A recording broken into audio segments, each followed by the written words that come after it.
Life isn't perfect, and neither are we. Nope. But we know how to face our fears And have some fun, and talk about all the messiest things of life. like the messiest things. Get connected to yourself, get connected to others, and get connected to the life right in front of you. This is The Connected Life with Justin and Abby. That's me. That's you. And you. The world and women are mysteries. Mysteries. Two things we'll never understand. No one will ever understand. They don't even understand themselves. The world. Not women. I wasn't pointing it at women. The world doesn't understand themselves. Yeah. Women don't understand themselves. No, not at all. Because men do. Yeah, totally. Men are like, I understand my emotions and why I do what I do. I need food. I want women. I need sleep. I am man. See? All wrapped up with a nice bow tie. You've got it down. We are very understandable. Yeah. Me need football. Play sports. Make money. Create war. Create war. Yeah, well, I just think it's really... Those are great stereotypes. What are you going to stereotype women with? Oh God, no! I don't need a whole campaign that's ran against me on social media. Yeah, that's you good. know what your social your stereotype is. You know. Just think about it right now. There you go. Imagine I said it, but I didn't. But today we're going to talk to a woman. Oh. And we're going to find out what she understands about herself. Ooh la la. What she understands about herself. Let me ask What you. she understands. I'm going to solve the mysteries of about women herself. and the universe.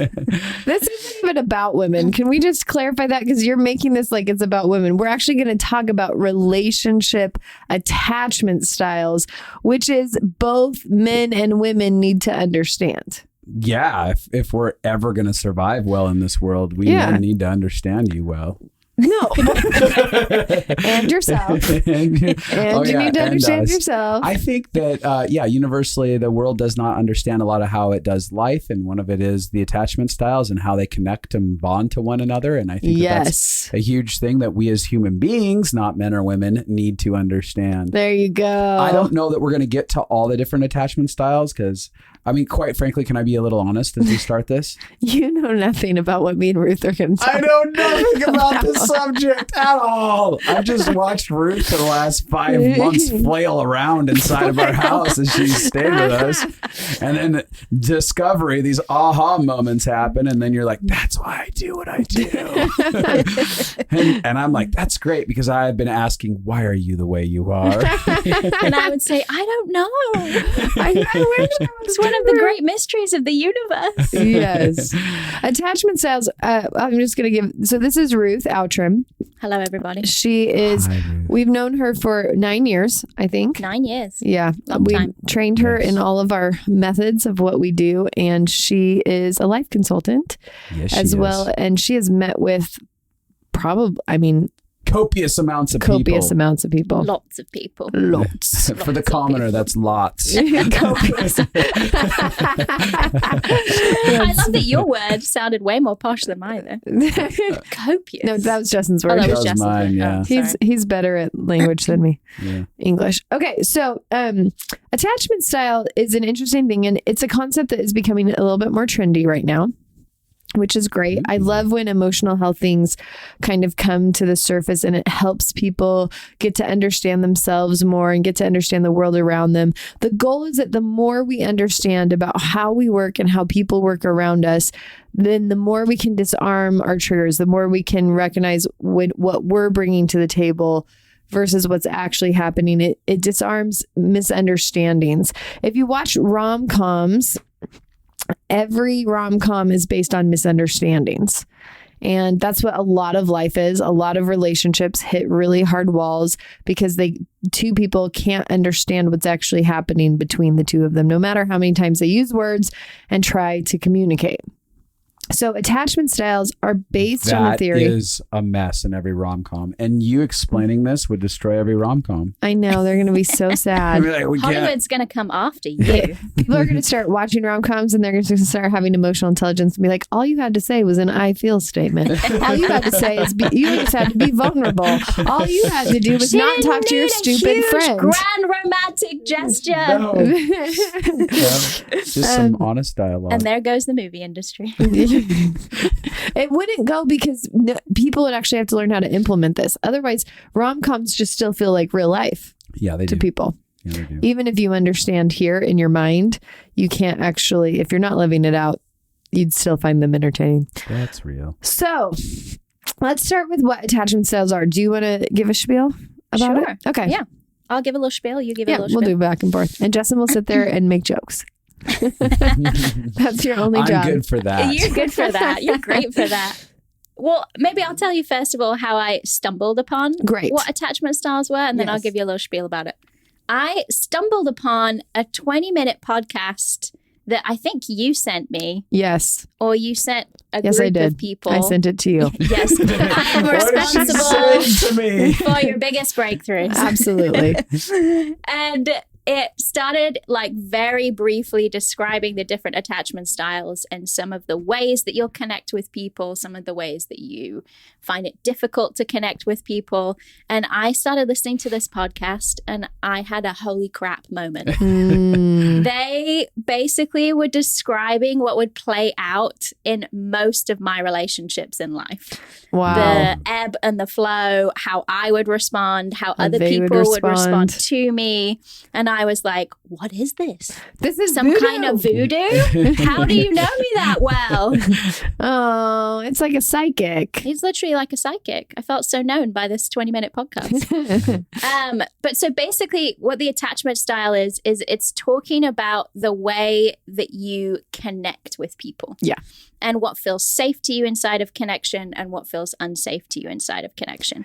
And it's often created by the style of connection that we received from our parents growing up or other authority figures. Yeah. So there's basically 3 main types of attachment. There's a lot of subtypes, but we're just doing the we'll do main the 3 types. main ones, yeah. Because we're not professionals at this. Let's be honest. We're self-taught. I'm going to regurgitate in a game of phone tag or phone game. You're not doing your funny job. Phone game. Listen, only speaking of something. You failed at funny, Justin. I'm sorry, I'm You had tired. one job. Jeez. Okay. Basically 3 main attachment styles. Yeah. The first one would be the Holy Grail, which is this what everyone is trying to get to. Ooh. Secure attachment. Yes. And basically what this means is you are comfortable being vulnerable with people. You are comfortable going to people for comfort and connection. You feel safer inside of connection than you feel On your in own. isolation. Yep. But you also have an ability to be an independent person and feel secure inside of yourself. Yes. Something that So would a like balanced life. A balanced life. So like a secure attachment style, when you don't text them back right away, they don't go into, oh my gosh, did they think that my text wasn't good enough? Do they not love me? Did I ruin our relationship? Like secure attachment is you don't have the relational anxiety. So I would say like there's a deep subconscious belief system if you have secure attachment that people want to connect to you and that you have the ability to connect to them in return. Almost that you have value. Is that what it'd be? Like, Well, yes, it would be that you have value. I think everybody in each attachment style can feel like they have value. There's just different fears that can get in the way of those. So and what I want to say about attachment styles is a lot of how you learn to attach is also how you learned to bond to your parents. So we're talking about, like you said, connection. Connection is actually a skill set and a mindset and a belief system. It's not just... It is? It's not just something you either have or you don't have. Right. Okay, continue on. Yeah. And I would agree with what Justin is saying. I think something that characterizes people with secure attachment is they have a deep sense of, I'm worthy of connection. Yes. right. I'm worthy of being bonded to. I'm worthy of connecting emotionally with you on my good days and on my bad days. Yeah. So if you imagine secure attachment is like the goal. middle. It's the holy grail. It's the middle of the line. Yeah. So if you swing to the other end of the line, you hit something called anxious attachment or fearful attachment. It's sometimes called. And anxious attachment is kind of founded in this belief system of I'm not okay unless I'm in connection. Right. I'm not okay unless I'm feeling bonded or attached to you. So all codependency. All codependency. Which this is a lot like what you were like in the beginning of our marriage. Yes. Like if we're disconnected, you were not okay. Super high anxiety. I would go into a spiral and convinced that my whole world was falling apart. Yeah. Yeah. Doomsday. Yes. Big Total doomsday thinking. Uh-huh. So it's this idea of unless I'm feeling safe in my connection with you, which can mean different things to different people, right. what safe and connection means. Yeah. Right. I feel really anxious. I have high anxiety. I have high stress. We almost kick into like a fight or flight kind of mode of like, I'm not safe. Right. Because I'm not feeling secure in connection. I don't feel safe. And so I'm actually going to start behaving in certain ways and thinking in certain ways that I think will keep me safe and pull me back into connection. Yes. So a good example would be, we know somebody who, well, actually, let's describe the other attachment style and then we'll go into more details about both. Okay. Okay. So then if you swing way over onto the other side, so we've skipped over secure attachment again and we've gone right onto the other side, is something called avoidant attachment. Yep. Which is me. This was my holy crap moment. Yes. So avoidant attachment is basically a belief system of I'm safer on my own than I am in connection. Right. Yeah. So people with avoidant attachment style will often, if they get too close, they'll pull away. If they feel people being too needy around them, they'll pull away. It's a belief system. If they feel like people may reject them, they'll pull away. They'll pull away. Yeah. Mm-hmm. It's so basically when an anxious person would get triggered, like my connection isn't secure and I'm going to get rejected. Do they become needy? Pull in closer and Right. become real needy. Or they throw a fit. Yeah, or they throw a fit. They do whatever they think they can do to get To get somebody that to to happen. be a Then everyone connector. goes, peace out. Yes. Exactly. Whereas the avoidant, when they get triggered and they think, oh no, I'm about to get rejected, they leave. Yes. Right. And they think, I'll let you figure out whatever's going on inside of you and I'll come back when it's fixed. Yes. Right. And we can have connection again. Mm-hmm. I think one of the best analogies that I've heard is the anxious attachment is the hailstorm and avoidant is the turtle. Oh. And so we know actually, here's the thing, Justin, you actually understand this concept quite well. You've just never used these words for it. Yeah, this language. But we know so many couples. I'll talk about one that we've worked with. The husband is a turtle and the wife is a hailstorm. So here's what happens. The wife is constantly trying to get connection. She wants to feel safe. She wants to feel bonded to. The husband goes and turtles. He goes into his own world. So wife's a hailstorm, husband's a turtle. And he pulls away. He goes into his own world. Well, the more he goes into his own The world, bigger the hailstorm gets. yes, the more anxiety. So she yells, she pokes, she gets angry. And oftentimes what happens in anxious, there's a lot of different ways anxious attachment shows up. Like not everybody gets angry. Right. That's not, but this woman does. But this particular hailstorm. Yeah, because I think the idea is if I'm angry enough, I will get him to respond. Right. I will get him to engage. I will get him to connect on some level. Now, there's some anxious attachment styles who get very victim-y. So like they feel anxiety about connection. So they'll like cry and be like, poor me. There's some that will text you 500 text messages. Like they'll get really needy. Wow, that's when you get blocked. In my world, I'm blocked. That's when you leave my world. That's when I'm done. But and so anxiety, like anxious attachment style, fearful attachment style, shows up in a plethora of ways, but the main concept is they are pulling to get connection back Yes. in order for them to feel safe. Yes. And avoidant is pushing connection away in Yes. order to feel safe. Now, we're describing them and it might sound like extreme. Like I don't yell and I don't, but every human has one of these 3 attachment styles. Yes. So Yes. it plays out differently. And like you could, I was listening to how we were describing it as we were talking, and I thought, oh, I would never think that I have anxious attachment style. I'd be like, I'm so secure, because a lot of times I am secure. Totally. I've worked on loving myself a lot. And so there's lots of, oh, that was a weird like bubble out of my throat while I was talking. Lots of attachments I feel secure in, but then it's when I get triggered. Yes. And so what I'd like to say is you might be decently healthy in normal life. Right. Yeah. But And you may not relate to any of the minute these. that button gets Yeah. poked. The moment I feel like Justin's going to abandon me, Yeah. or the moment that I feel like somebody doesn't understand me or whatever, Yes. then that's when the protection and the coping Yes. mechanisms Yes. come out. What really quickly, what attachment style do you think you are, Abby? We're both anxious. Yeah. Yeah.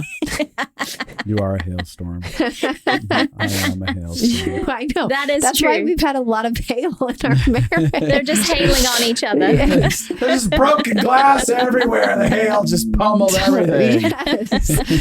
Totally. Windows shattered. And hailstorms sometimes will stir up fights in order to get connection. Yeah.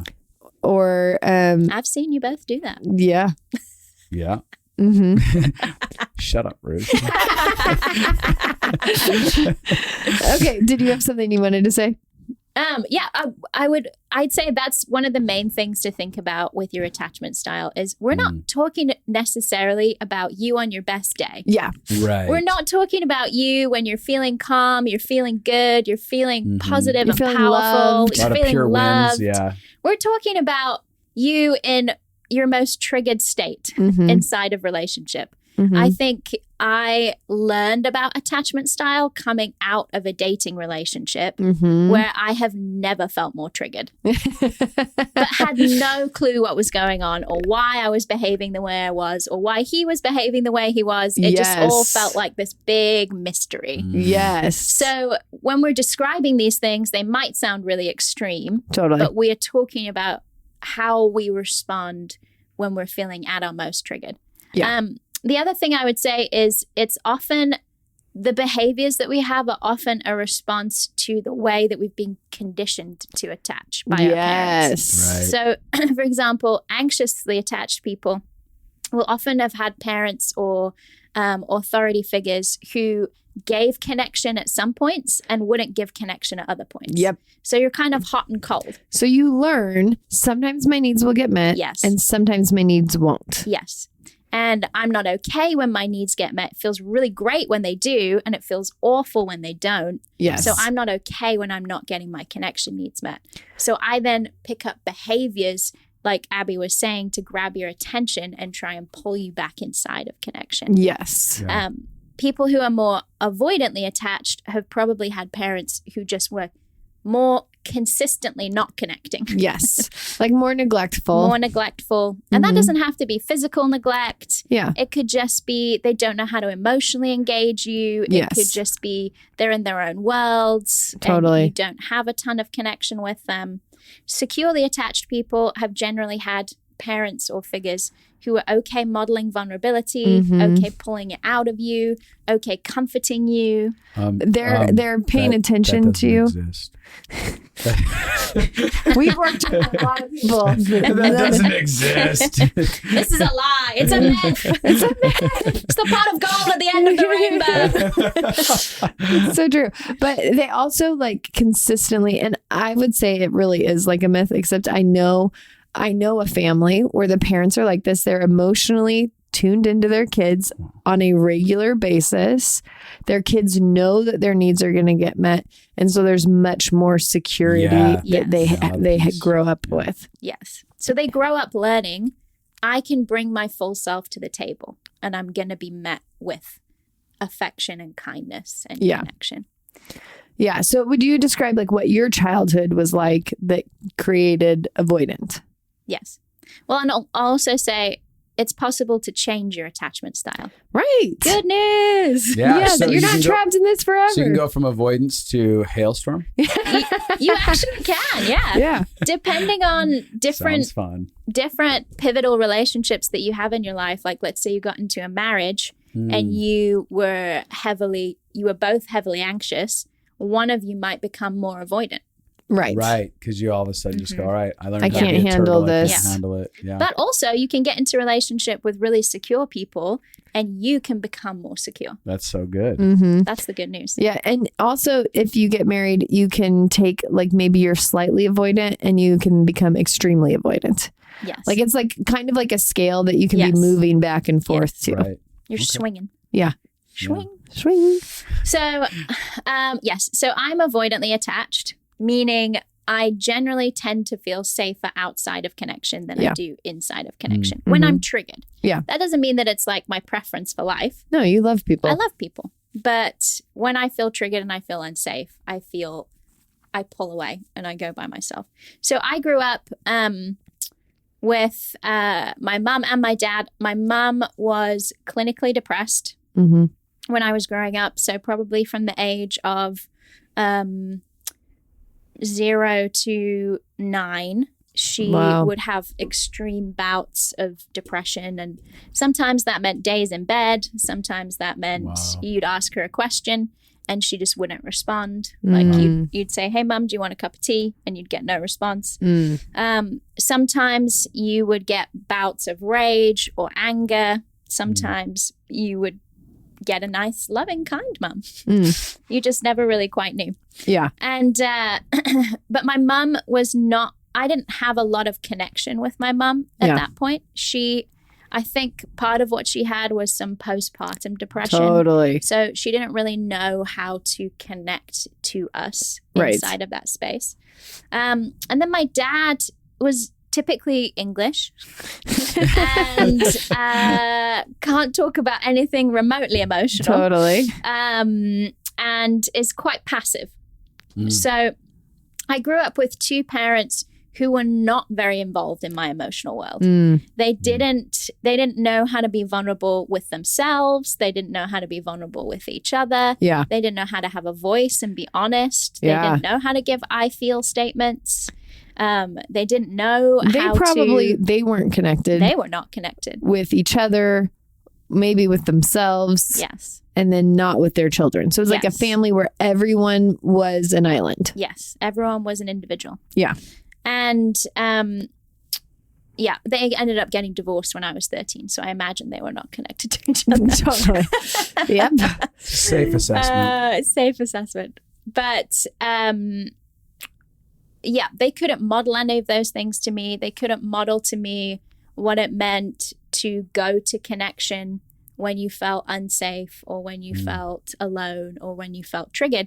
And so I learned to just take care of myself. Right. And what I mean by that is I learned to go internal. Yeah. I will regulate. So a lot of what we're talking about with attachment styles is how we try and regulate our anxiety, how we try and regulate our stress, how we try and regulate our triggers. Yes. So if I'm feeling really triggered and out of control and unsafe, I go really deep internal. Yeah.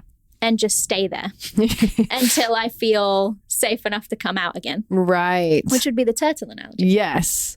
Very good. And when anxious people... I want to add... please do. Randomly add something, not necessarily to yours, but I was processing in my head about this, at what...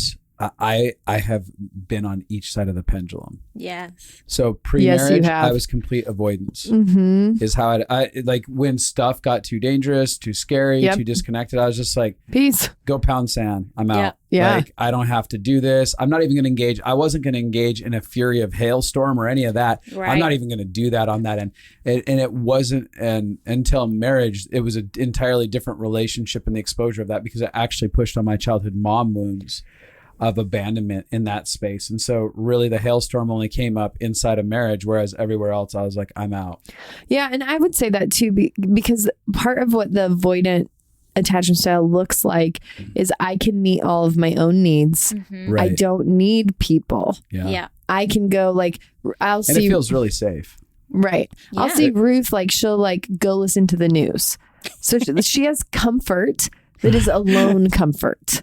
It's true. Like the news is something that How is the news comforting? You're out of your mind. I don't know. Have you ever listened to the BBC? It's like a very melodic, monotone voice. but it's that you like facts and you like, so for you to feel safe, you have something you go do on your own. Right. Yes. And for anxious people, now I would say, and there's kind of mixtures. I would say, I think there is an anxious avoidant mixture, which is that you can do both. Yeah. And that's what I would say that I am. I can go be by myself and sort it out. And I can also desperately need to fix things. Yeah. And like we said, you can be a different type in different relationships. Yes. Right. So it isn't as much. Depending on, especially, you're saying childhood or history that forms something like, oh, this type of relationship, I'm going to be an avoidant over here. Yes. Over here, it's a hailstorm on this type because it reminds me of this past. Yes. Well, and the reason that you would have anxious attachment would be because there's sometimes when your mom was like your best friend, but then there was sometimes when she wasn't. Right. And so you learned sometimes my needs are going to get met. Sometimes they're not. Yeah. Mm-hmm. And it's for the anxious attachment style, it's that not knowing that is the most stressful part. It's the inconsistency. Mm-hmm. It's the, I don't know what I'm going to get when I show up. Yes. Absolutely. So something that I've seen with you in anxious attachment is Justin can feel if there's emotions brooding inside of me. Now, they may have nothing to do with him. Typically, they have nothing to do with him. But like if I'm processing something going on, he can feel that there are emotions going on underneath.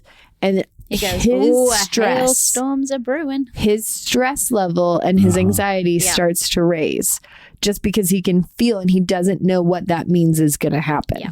Yeah. Exactly. So he's gotten better at like asking me, like, hey, I can feel what's going on. What's going on over there? Are you about to tornado me? Yeah. But when everything's kind of like a little bit of a bear trap in the woods, that's what you get. That's where you get, you're like, where's the bear traps? I need to know where the bear traps are. Exactly. Yeah. Yeah. So why don't you describe some of the things that you saw me do Yes. as an avoidantly attached person? This is delightful.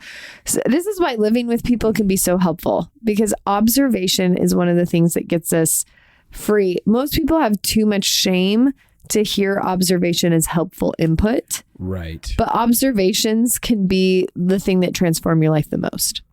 So I sat Ruth down and was like, hey, I've noticed a couple things. And something I'll say about hypervigilance, I mean, anxious and avoidant is a lot of it has to do with hypervigilance. Yeah. What are you hyper focused on and tuned into? And then how are you reacting to that information? Yeah. So I watched Ruth. She would maybe like if she walked in the room and she couldn't tell if me and Justin were in a fight or not, you just see her like slowly back out and then leave the house and then be gone. Where's Ruth? Yeah. Or like if you could see like if we were having a deep conversation and she didn't know if she should engage or not, she would just slowly back out and then we'd be like, where did Ruth go? She'd be gone. Or there'd be times when I could say something and I could see like, oh, I think she has emotions about that. And then you'd just be gone for the next 2 days. Yep. And we'd be like, oh, where'd Ruth go? You're almost like Batman, just like falling back into the shadows and disappearing. So true. and tell like what that was like for you when you connected how your life was.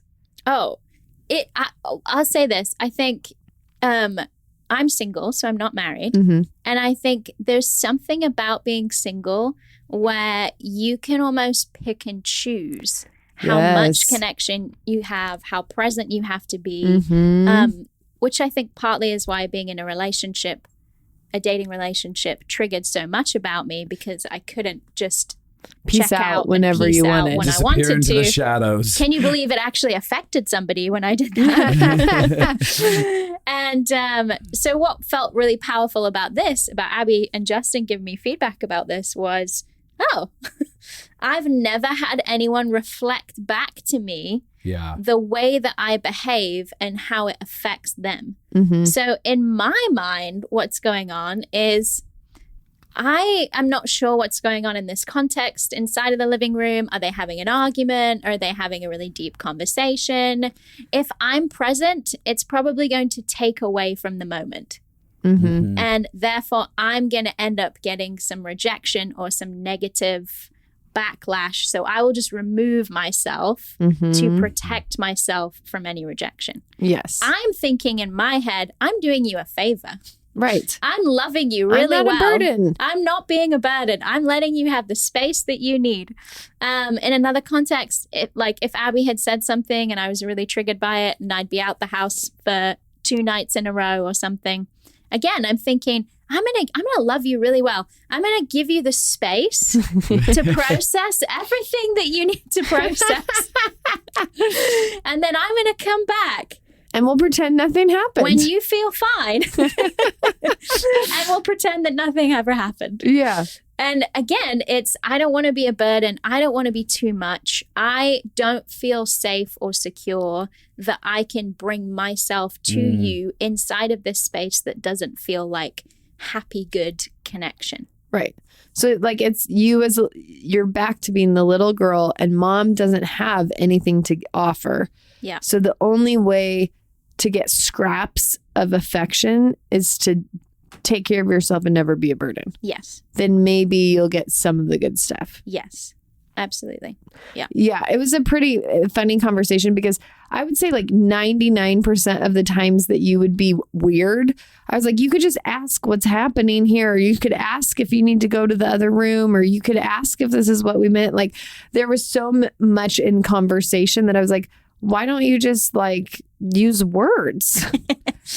I totally understand you though, because again, prior to marriage, I was the avoidant style really super strongly. And so when you say sometimes in marriage, sometimes you're like, well, I don't want to deal with it. Well, no, I mean, even in context of, oh, I'm loving this person well. Yes. And that very heavily was like, oh, I don't want to be a burden. I'll take from them. I'll let them have their space. And over and over again, I did have a lot of people like, where did you go? Why are you not da da da? And I'm like, I'm just trying to love you. Right. Totally. I'm not trying to take from you. Totally. Because I'm convinced. And I think even for me, that goes back to the idea that my childhood felt like there was a world that was burdened by my presence. Yes. If Justin wasn't here, we would be happy. Yeah. Right. And so that was so woven into that. So that was a very easy conclusion for me to make. Oh, if I'm not here, you're better off. Yes. Which the interesting thing for me, having been around both of you, is like often when somebody just disappears, I never feel loved by that. Right. Like I never feel like, oh, thank God you were such a burden, because I enjoy my friends.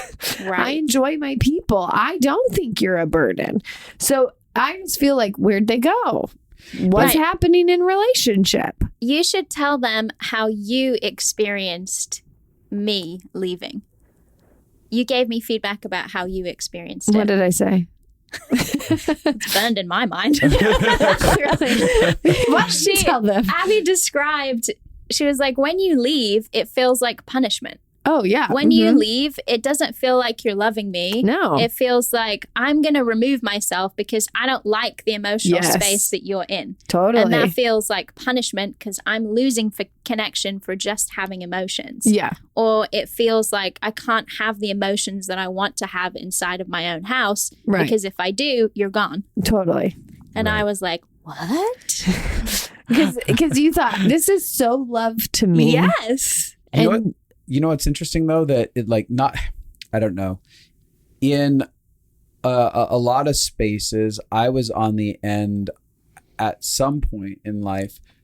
How do I put this? Where I'd have the emotion of get away from me. Yeah. Like when I'm having a bad emotion, get away from me and leave me alone. Now, as I've gone through a healing process, I'm like, come love me. I'm open to it. Hold me, hug me, or whatever. So it only made sense to me to go, I'm going to walk out of this situation because I don't want you to be bothering me right now inside of that. And so part of my question inside of that is, do you have that emotion? Like if someone pulls closer to you when you're in a bad place, are you like, leave me alone and let me be? Oh, for sure. There's maybe not as aggressive as that. Right. Yeah, because he's an 8. Because he's an 8. Yeah. But definitely there's a sense of I can't fully deal with this or get to a place of peace until you're gone. Mm-hmm. So Right. I feel you trying to help me and love me Right. and connect And to it's me derailing and my comfort process me. completely. And it's almost like you're surviving it until they you leave. get alone. And then I can be alone and I can deal with it. Mhm. Right. And I've noticed, like, I've seen lots of avoidant attachment styles. I've seen it in lots of men who are older and single and have never gotten married. And that's a broad generality. So You I'm mean not the saying avoidant? that's the avoidant. Yeah. Yeah. Because what they do is when things get stressful with a partner or whatever, they're just like, it's okay, I can do it on my own. I don't need a partner. I don't need to be with you. I don't need to be married. And there's an ability to just detach. And I've seen you'll notice this, like, can people go to people for comfort? Yeah. That's a big tell if they're avoidant or not. Yeah. So, like, if you're having a hard day, can you go to other people and allow them to love you Yeah. and talk to you and engage with you? Or if you're having a hard day, do you need to go be by yourself? Yeah. Yeah. And maybe that's too extreme, because I know people who have a hard day and they might go tell people, but they don't receive comfort from people. Yeah. And I think even it's like would be a good point to start saying your attachment style is kind of lying to you. Yes. So basically the avoidant, my style of attachment, which says I'm going to leave to avoid rejection because actually I don't want to be alone. Right. Because I actually want to feel loved. I want to feel chosen. Right. I want to feel connected. I'm just so afraid of the rejection that it feels safer to be alone. But what my behaviors are actually doing is propagating the thing that I'm trying to avoid. Which is aloneness. Right. So you're stuck in this terrible cycle, really, when you're operating out of either extreme. Yeah. And you can see this a lot in dating. Can I add this real quick? Yeah, please do. The dating thing. So also the hailstorm.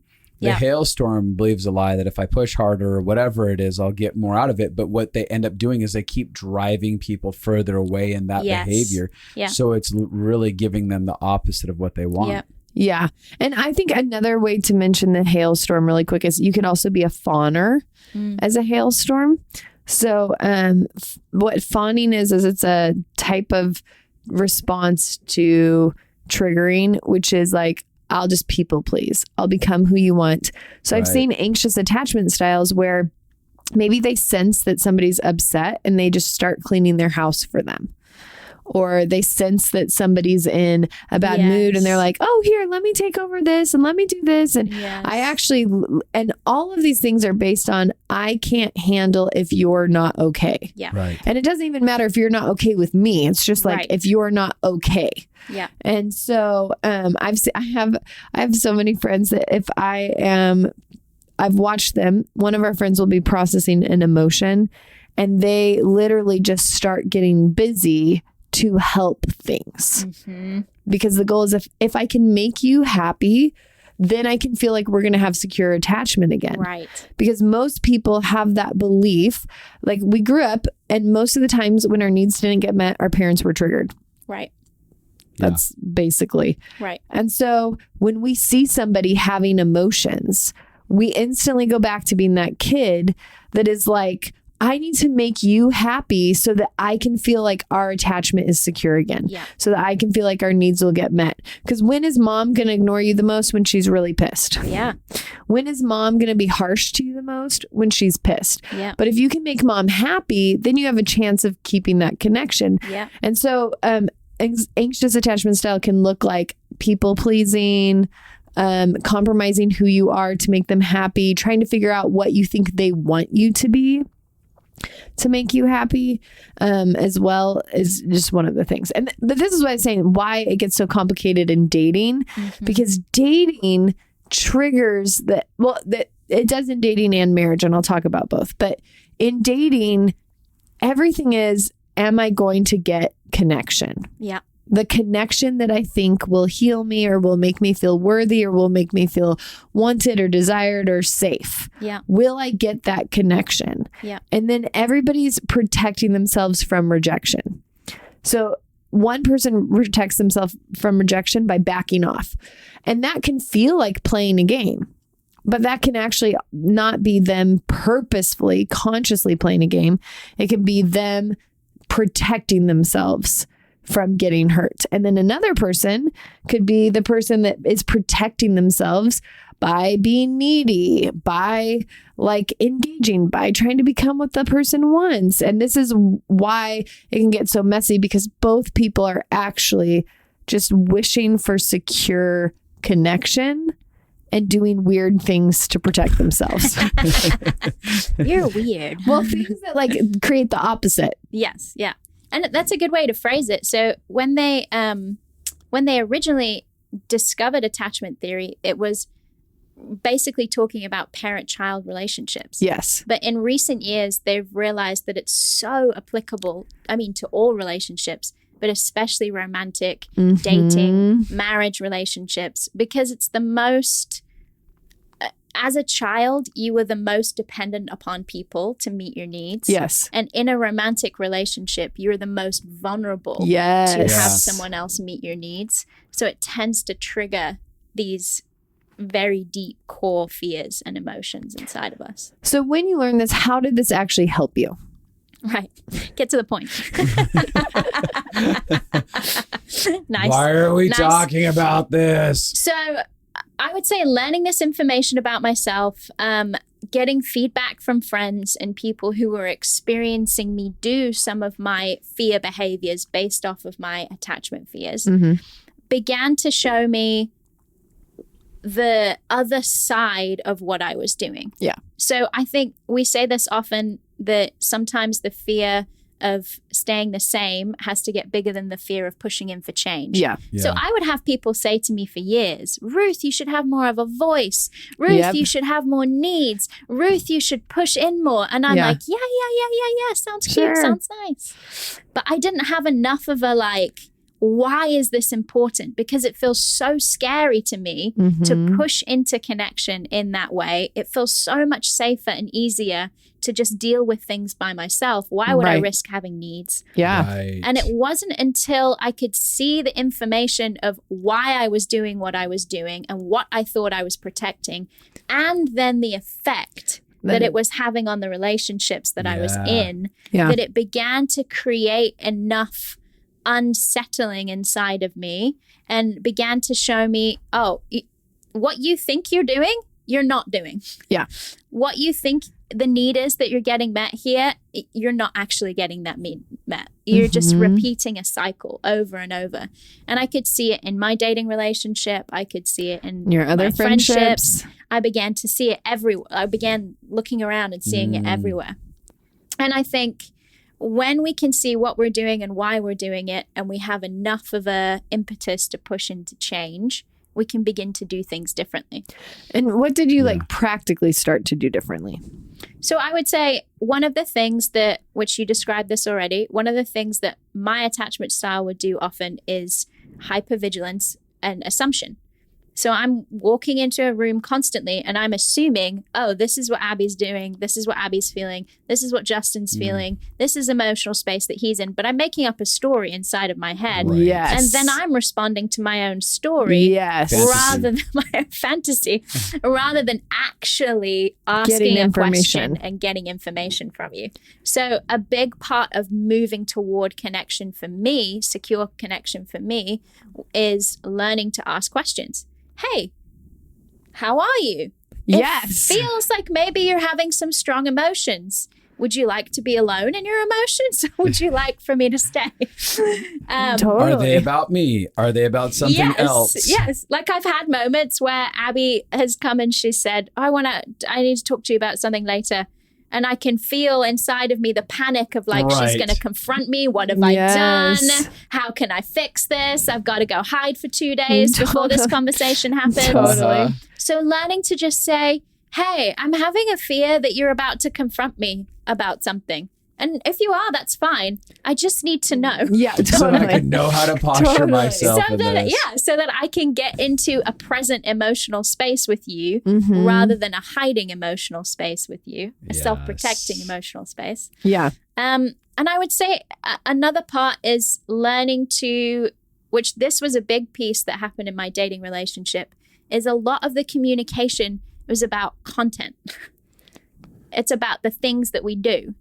So Okay. the behaviors that people do, like it hurts me when you do this, or I don't like it when you do that, or you do this too much, rather than actually being able to sink down and give, this is my fear statement, or this is really painful for me, or this is what I'm really wanting, or this is what I'm really hoping for. This is what I need in this moment, which is much more vulnerable, right? Right. Yes. So it's learning to give a voice to the fear, the need, the emotion, rather than just giving feedback like, hey, you're pissing me off. It's so good. true. Which I actually think this is good advice for both styles. Oh, for everyone. Yeah. Because anxious attachment styles don't often use words in vulnerable ways either. Like, hey, I'm feeling afraid because I feel like we're disconnected and I don't know how to navigate that. Yeah. Or like Justin learning with me, hey, what's going on inside of you? So that instead of doing hypervigilance, because again, both attachment styles are based on, I think I can figure out on my own what to do when things feel stressful instead of engaging for connection. Yeah. And so you asking questions like, what's going on inside of you? How are you feeling? Is this going to come out at me? Right. Or you've even been able to say, I'm having fear because it feels like there's emotions brooding and I feel like that could get taken out on me. Yeah. And information is so liberating and it's so key, but it's really scary to gather that information because, it's the unknown of what is going to be presented inside of that information. But the other thing is no matter what, if you don't gather the information, you're going to have those bad emotions. You might as well have those bad emotions based with good on information. really good information. You may cut down half your bad emotions in your life because you've gathered information and half the time people weren't pissed at you or there wasn't a problem. And the other half, like, all right, I'll deal with my anxiety over that. I would say like 90% of the time Ruth thought that something was going on with me had nothing to do with anything. Nothing to do with me. Yeah. And 90% of the time that she was like wanting to leave, I didn't want her to leave. Like I didn't need her to leave. I didn't think she was a burden. And so, but it's been great because we've both gotten better at like, I will tell you, I'm like, we'll just make a deal. I'll tell you. Like there's been a couple of times I've been processing with Justin. I've been like, hey, we need to do this by ourselves. And then other times she'll walk in and we're processing and she'll say, should I leave? And we'll be like, no, we're just about done anyway. Yeah, it's really about creating powerful environments through clarity. Yes. And a lot of times there's just never any clarity and you don't know. And guesswork is so part of such a broken part of our human experience, guessing, the mind reading process. And we as humans in general, we're terrified to not be mind readers because we might think, ultimately, not only at the end of the day is the information they're about to give me going to be painful, but they may be frustrated in the process. And I know that like I had to get out of expecting Abby to be a mind reader. And I also couldn't be a mind reader with her. I mean, I was like, I'm not going to be a mind reader. Tell me what you freaking feel. I'm not going to like go in cycles anymore of this. Yeah. The other thing is not blaming your anxiety on the other person. Right. I think this is why learning attachment styles is so great, is because now when your anxiety comes up, instead of being like, it's because of their behavior, I'm feeling anxiety. If Abby would be less moody, Yeah, I'd be fine. totally. Listen, I'm not that She's moody. not moody. You have mentioned my emotions like 500 times. And I'm like, whoa, I'm a great roommate. Abby, can Ruth and I have a conversation with you? Yes, What happened to your anxiety levels? I'm ready for it. But the idea would be like when I have anxiety, being able to be like, oh, this is because I have fear about disconnection. Yep. This is from not knowing if my needs are going to get met. So even your self-talk can then begin to change. Like, my needs are going to get met. Yeah. I'm safe. I'm loved. I have secure attachments. I have secure connection. Yeah. I can have a voice and not have that ruin my whole life. Like, when you understand the whole in your heart that it's coming from, instead of it's all about the other person that is causing this huge hole in my heart.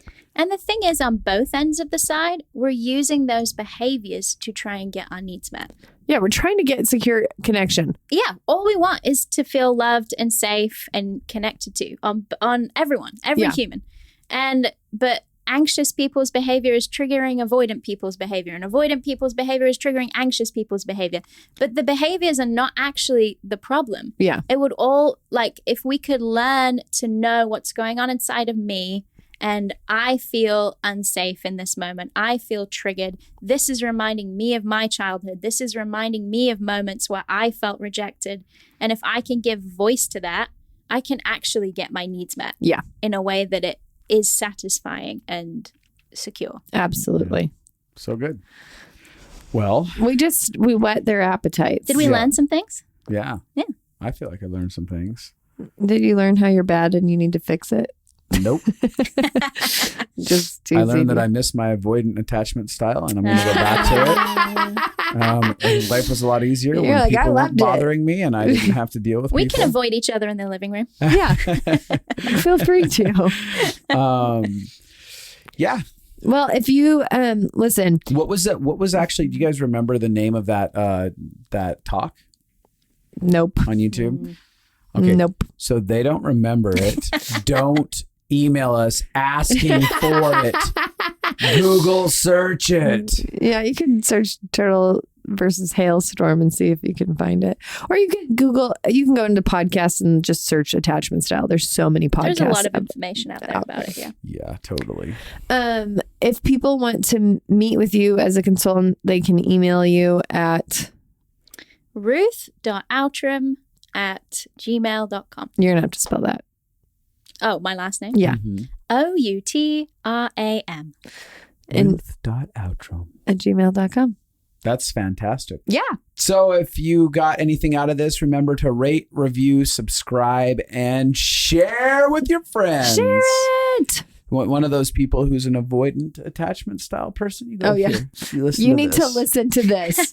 You need to learn how to like people when you're in pain. Mm-hmm. And then all those hailstorms, you just like plop it in their lap. I'm done with your hailstorm. Stop fighting with me to try to get me to connect. Uh-huh. All right, everybody. Thanks for joining us. Bye. Bye. Bye. Bye. Bye. Bye.